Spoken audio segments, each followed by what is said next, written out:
onye ga-eme fada ihe aya mmiri mewa fada obi onye na-anụrụ nwaanyị owero nwa owerozi ikwu na ibe bịa ịlụrụ Chineke ọrụ ọ nọrọ n'ụlọ nsọ na-ebe akwa ọ bụ na ajọ mmụọ na-atụ fada egwu ajọ mmadụ na-atụ ya egwu ndị pastọs na-atụ fada egwu ọ bụzi ndị nọ n'ime Catholic Church ga na-emewa fada obi. What a satanic exercise. Isi mmechi ọnụ isi adịrọ ya ahụ mma.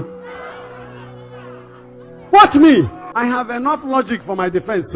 So onye na-asị na ya na-eje ịkọ report Mbaka kwadokwa because before me esi na be mpụta ikwu okwu na ọgbọ ọ kara m obi a sị gị na m anaghị aghụ mmanya. So ihe ọ bụla m kwuru m ga-ekwugharị ya and I will defend it. Ọhaneze ndị Igbo abịakwa m ọzọ ka nsị abịa sị m ka ọ dịla onye ọbụla na mma agba ọbụla na-anụ unu m na-ekenekwa gị na subscribe kwa na channel anyị na-agbakwa notification gị ka isola anyị na-enweta notification mgbe ọbụla anyị post video full. Kịta nụ anyị abịakwanụ n'ozi si Fada Mbaka na ntị apụtakwa ọ sịrị na si kwụsị ihe a na-emekpa fada arụ n'ọdịrọ mma especially inside the body of Christ. Especially inside the body of Christ. Ị bụrụ na ị ma na ị bụ Catholic n'iso na ihe a na-eme fada chegharịa ewepụ aka gị na ya. Nwoke ama mgbatazibe na-alụrụ Chineke n'ọlụ ndị ba ya na-emegbukwu ya emegbu maka ihe ọbụla mee a priest of God pụta publicly kwuo okwu ahụ ọ dị ntị njọ. Okeke nwaanyị dị ntị njọ. Okeke nwaanyị ọ dị ntị njọ. Kezebe mmadụ na-ababa nwe ndị ya bịa si wela ụka nye na ụlọ akụrụ ka he should obey the bishop, he should do the also hugging no obey her bishop o.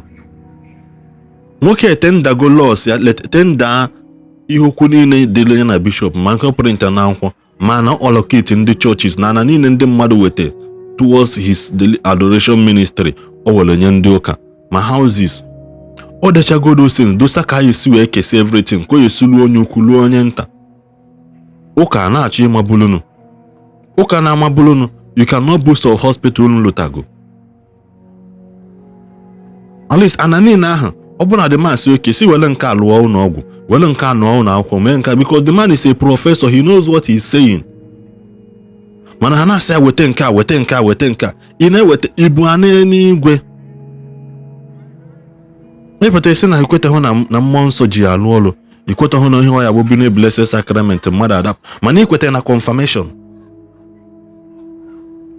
ikweta na confirmation ị na-celebrate Easter ọ ya nwanọ ọ bụghị Easter kedu ha na-akpụ ya ihe a mgbọsị Pentecost Easter mgbọsị Jizọs kwuni n'ọnwụ ọ dị mma na achọrọ m kwune n'ihe Fada Mbaka kwukwala ọzọ maka ihe anụ maka ọ na ha eti mkpu anụ nkịta a na-efil na okwu okwu kacham na okwu apụkwakwa na olu ego ka onye nwere ya amala mana na enu vidio na-anachi ya taa azụ ọzọ. Ọ bụ na fada ga-ebe akwa ya bụ na ndị ụka ga-eme fada obe akwa simple and short. Onye a ga-eji wee jọgụ obeji na-eji eje ọga anaghị agbaji ya n'ụlọ. Okwu madụrọ confusing. Fada Paul ọba ya abụgoro obejiri ụka ji eje ọgụ o so ka n'ihe a na-eme ama mee ka wama sava ba asọm na ọ dị right asọm na ọ dị wrong ọ bụkwa m na-ekwu asọm na ọ bụ saint mana God has used this man in such a manner we cannot allow him to leave the priesthood. Simple and short. Onye ọ sị na ya nkwula dụrọ ma ya ji ekwuo nke dị mma ya mere m attack o maka ime m attack emete trouble.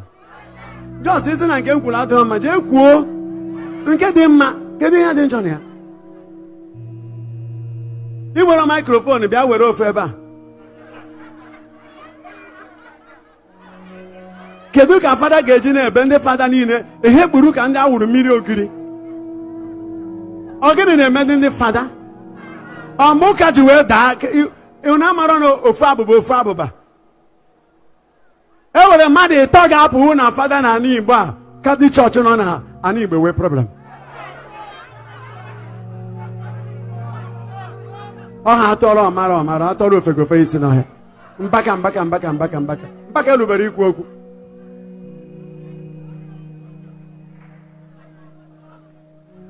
Yeah. This should be known about how do you know. And Nanagego, Manabi Rini na Becky. Unu niile na-ebe asụgodo na ihe nkwulu adịrọ mana unu amaghị ezi onyinye agụ amabụwu Mbaka na Chukwu na-azụ m. Amen. Ọ nụrụ ude nwanne aba n'ọsọ. Oge ọ na-eme m na-ebe onye ọbụla emechiche ọnụ. Emechi na ha shi. Eso m na ndị emechi ọ mgbe ịgbada n'ili ishiwazịa. You are expiring without knowing. You are getting older. Every priest is getting nearer to the grave. Mgbe the oration go ya n'isi gị before ị mara na gịnị mere. Mgbe ịdị ndị na-ekwu okwu, mgbe ịgbada n'ili ka ị ga-ekwu okwu. Iya. Onye kpọrọ gị asị akpọgo gị asị, ọsọ gị gba nkịtị, ọ kago gị bad. Sọ ọ ka gị mma na ikwufukwara. Mana onyinye dị n'iche iche iwere nke esi ekwu ya imechi ọnụ ndị were ekwube sị ana m ayọ Chukwu nchekwa n'isi unu o anya enye onye mewa n'ụlọ obi ọ sị na Enugwu ya ga-ehicha anya mmiri niile maka onye na-emegide gị na-emegide anyị. Praise the Lord. Time I ga-eji chụwa ndị a na-achụ efi na-emebisi ugbo anyị. Ụka ewere ọzọ farm maka ụka kọcha ugbo. Hello, ụka kọcha ihe eje mebisi ihe a kọrọ. Gị nwa nke ị kọrọ dị. Last 3 weeks, over 30 hectares of my cassava land were devoured. Ndị kpo efi agagharị tarie cassava niile. Etu a ka na-ekidnap gharị ndị be anyị anyị jere Anambra onye ọbụla nọ sị gba agwa kitufu chejie onye ọbụla nọ na speed kidnappers everywhere. We have problems to solve. Father abụrụ problem ọkwe ka m na-ekwu politician anyị egbuo na anyị bụ anyị. We can't talk to them anymore. The prophetic God, the prophetic aura and audacity adrozi. Ka a na-atụ ma kansụl egwu, ka a na-atụ ma chairman or local government, ka a na-atụ ma ndị House Assembly, ka a na-ezere ọbụzi gọvanọ. Iya, ndị aba aka aba avụ. Onye ga-ekwu ya?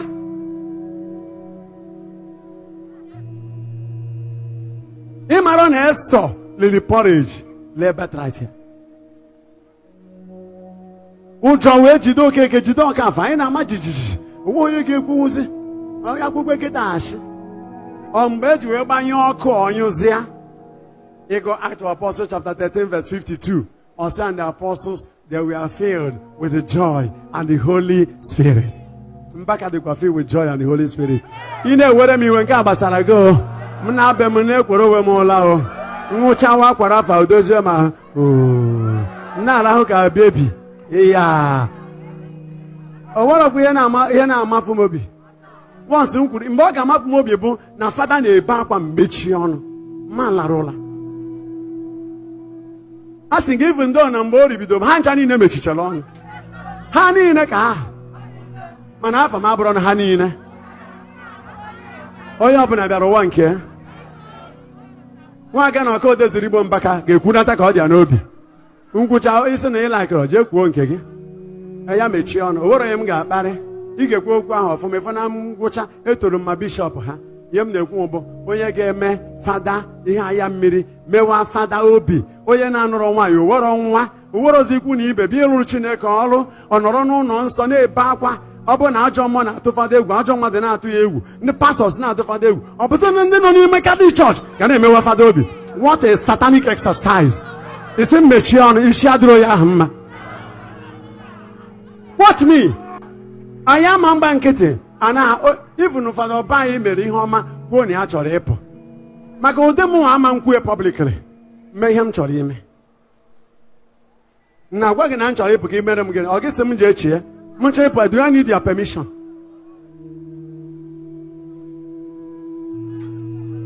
Father nọziri fada ejiri ofe ike nọrọ. Ụjọ na-atụ fada niile. Tension dị na presbytery. Tension. Ikwurana, you become an enemy. I say, ruwesi. Maka no mebara oge. Anya godu nshi na efere. Ihe ma mere na bottle. Sigi were consecrate ya. Ime ya, ruwishi. Asigi di na ka tere na ria ga enu. Ige di na kwa ria ga enu. Ruwisi. Onye ọ na-eme omume. We have common problems to solve. And we have common family to love. Let us love one another.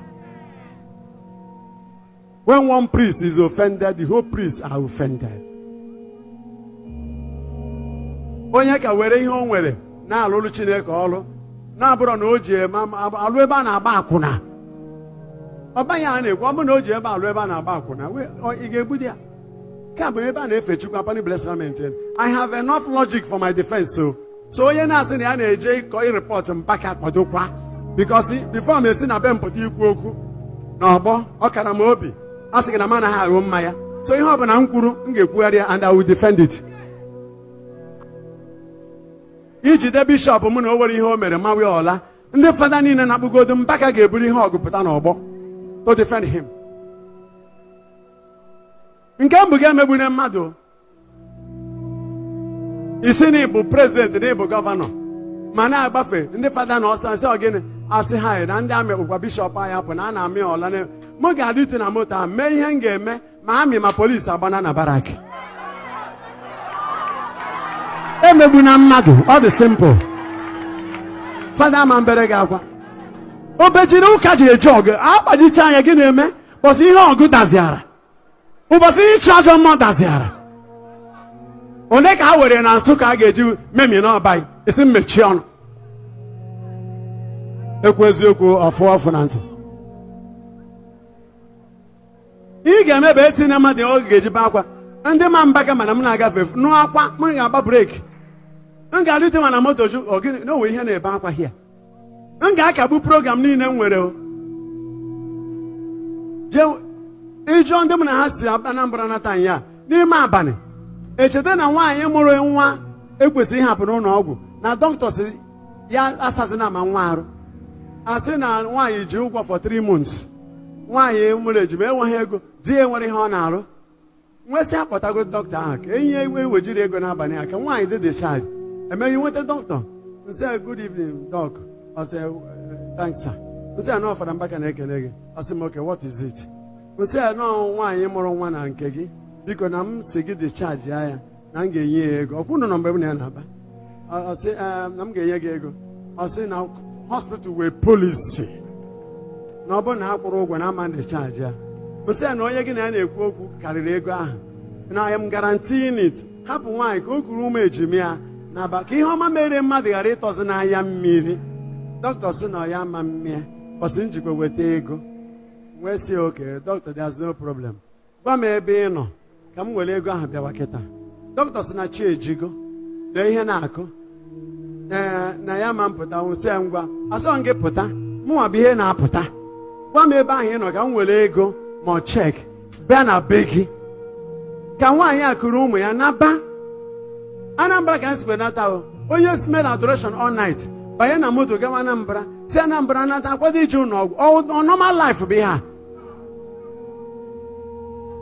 Dọkịta kọrọ nse ngwa esi n'abalị adịrọ mma ụtụtụ kwana ọ sị ya ga-eje ụka n'ụtụtụ si early in the morning ka e wetara gị chek ka m weta na be gị ọsị mba si weje n'ụlọ ọgwụ m sị na a ga-eweta na hospital. What time?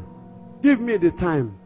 4 a.m. ọ ga-adị gị mma 5 a.m. were time dị gị mma gwa m ka anyị bịawa. Onye ọ bụ fada nwaanyị a mụrụ ejima amadị mma afịa mara m wee jụọ dọkịta nwaanyị ahụ onye ebe dị ka ọ bụ onye hụrụ chi bụ ikuku na-agafere onwe ka ị na-asị na ọchị ị chọrọ igbu onwe gị isi a na Fada Mbaka shị ịbagwakwa na trọbụl. Ọ ka gị mma ịnụkwa nke m shịrị gba m nkịtị iji kwekotewe ihe m shịrị m shi ọzọ.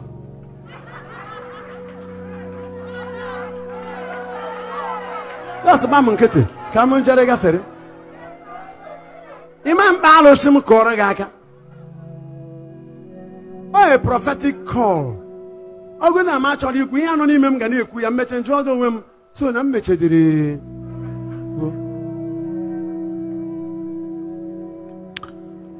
amakwa m na-esigo onye bụ vidio na-like ihe na ngwa metụla ya aka na share button anyị metụla ya aka na the share button subscribe igbekwa notification drop a comment gị na comment section onwe ihe karị na inenene vidio onye a na-eshare idea ya onye a na-eshare community nke ya onye a na-ekwu ka o sidiri ya n'obi onye nke a na-ekwu ka o sidiri ya n'obi anyị dị onye ọbụla anyị aghọta onwe anyị maka onye ọbụla na-eme postụrụ ngwa ama mfu ngwa ama nkwu ihe dị gị n'obi ọ bụrụ na ishare ya onye ọzọ ama mfu onye ọzọ ama mma ihe onye akwụ onye ọzọ ama mma na onye dị otu a reply ya kwa na onye dị otu a maka na asị na bad news na spread faster karịa good news.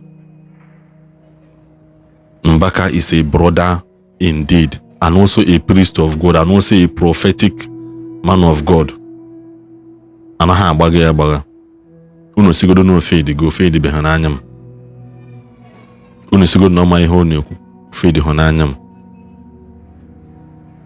No maka na ọ na Bible ka Elijah jezie mmadụ si ya na ọ ya anwụ. The same Elijah bụkwa onye na-achatakwala si the man na ịma nwụzi. Does he make him fake? A na-ekwukwugharị ya. Onye ahụ isi ya zi ozi, has he work towards ihe ahụ isi ya mee? O mee ya he makwa na Chukwu na agbala n'isi onwe ya na nke ahụ. Ma onye ya sị eme na nka ojeje eme ya dị ndụ jide asị na onye zili ozi amaghị ihe ozi. Mana ọgwụ a na-contradict ihe a na-agwa gị mee. Anyị ha-asị gị Jizọs anyị ha-asị gị tie onwe gị n'ime mmiri mgbolo 7 eje tie onwe gị mgbolo 3 si na after all mmiri bụ mmiri itigo onwe gị na-asị gị mgbolo 7 ịma mma na ọgwụgwọ nsọ gị ọ ya bịa na the 7th one ka ọ ya bịa na the first one ka ọ ya bịa na the 4th one ka ọ ya bịa na the 6th one mana megodu that 7th time a gwara gị gị mee ekwuchakwa m ka ọha m n'ọnụ ka ọ dị na mgbe ọzọ.